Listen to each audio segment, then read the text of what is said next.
आता पोहात राजकीय टॉप 9 वर ऑपरेशन टायगर नंतर पुढचं ऑपरेशन मोठं आहे. आता ऑपरेशन 14. शिंदेच्या शिवसेनेचे आमदार संतोष बांगर यांचा सूचक इशारा. तर राऊतांमध्ये गुरुमी असून त्यांनी पुन्हा खासदार होऊन दाखवावं, बांगर यांचा राऊतांना आव्हान. उद्धव ठाकरेंना आत्मपरीक्षण करण्याची गरज. पक्षातील अंतर्गत विषय उफाळून आल्यानं खासदार फुटले, अशोक चव्हाणांची टीका. भाजप राजकीय ऑपरेशन करत नाही, फक्त ऑपरेशन विकास राबवते, मंत्री जयकुमार गोरेंची प्रतिक्रिया. तर विकास कामांसाठी लोकप्रतिनिधी स्वखुशीनं महायुतीसोबत येतात, शिवाय काम असंच चालू द्या, उद्धव ठाकरेंना खोचक टोला. ठाकरेंच्या बंडखोर खासदारांना मुंबईतील हॉटेलमध्ये ठेवणार. शिंदेच्या शिवसेनेकडून गोरेगाव वेस्टिन हॉटेलमध्ये बुकिंग केल्याची माहिती. सर्व खासदारांना गृह विभागाकडून Y+ दर्जाची सुरक्षेची हमी देण्यात आली. बंडखोर खासदारांच्या 6 लोकसभा मतदारसंघातील बड्या नेत्यांना मातोश्रीवर बोलावणं. जिल्हा प्रमुख, आमदार आणि पदाधिकाऱ्यांच्या उपस्थितीत उद्या बैठक होणार. बंडखोरीनंतर डॅमेज कंट्रोलसाठी ठाकरेंचे प्रयत्न. पवारांच्या राष्ट्रवादीचे 5 खासदार आणि 12 डिसेंबरपर्यंत आमच्या सोबत येऊ शकतात. दादांच्या राष्ट्रवादीचे नेते धर्मराव बाबा आत्राम यांचा दावा.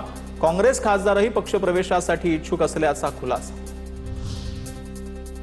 पक्षाचे सर्व खासदार शरद पवार यांच्या सोबत आहेत. राष्ट्रवादी शरद पवार पक्षाचे नेते अनिल देशमुख यांचं वक्तव्य. आत्राम यांच्या मुलीनं आमच्या पक्षातून निवडणूक लढवली, त्या घर बसल्या अशी वक्तव्य करतात. देशमुखांचा आत्रामांना टोला.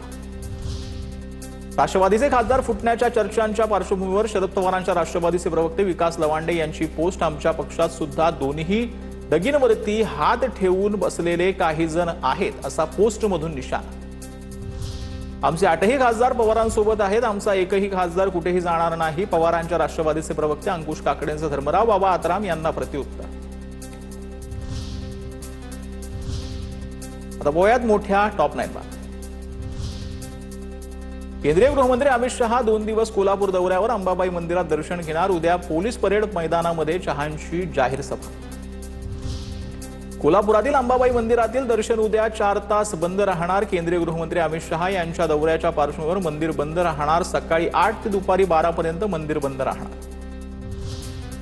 झारखंडमध्ये काँग्रेसला धक्का. मित्रपक्षांच्या क्रॉस वोटिंगमुळे राज्यसभा निवडणुकीत काँग्रेसचा धक्कादायक पराभव. एनडीए समर्थित अपक्ष उमेदवार परिमल नथवानी विजयी. काँग्रेसच्या प्रणव झा यांना केवळ 21 मतं.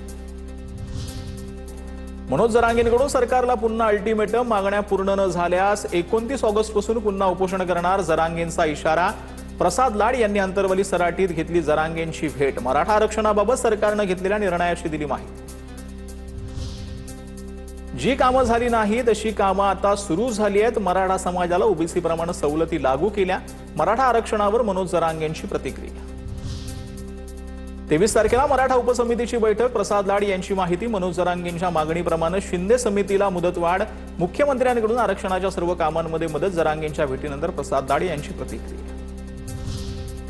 नाशिक टीसीएस प्रकरणातील आरोपी निदा खानच्या जामीन अर्जावर 25 जून रोजी सुनावणी होणार. न्यायालयानं सरकारी पक्ष आणि आरोपींच्या वकिलांची बाजू ऐकून घेतली. पीडित तरुणी निदा खाननं व्हीसीद्वारे जबाब नोंदवला. निदा खानच्या जामीन अर्जावर 25 जून रोजी निकाल लागणार. राज्यातील अवैध पॅथॉलॉजी लॅबवरील कारवाईबाबत सरकारच्या भूमिकेवर हायकोर्टाच्या नागपूर खंडपीठानं नाराजी व्यक्त केली आहे. नागपूर खंडपीठानं राज्य सरकारला पुन्हा फटकारले. सरकारच्या निष्क्रियतेमुळे लोकांचे जीव जात असल्याचं न्यायालयानं स्पष्ट निरीक्षण नोंदवलं. काँग्रेस जनता पार्टीचे संस्थापक अभिजित दिपकेंचं मूळ सुंतक पिंपरीमध्ये स्वागत करण्यात आलं. सुंतक पिंपरी ग्रामस्थांकडून दिपकेंचं जोरदार स्वागत करण्यात आलं. सुंतक पिंपरी गावातील निवासस्थानी अभिजित दिपकेंचं औक्षण करण्यात आलं.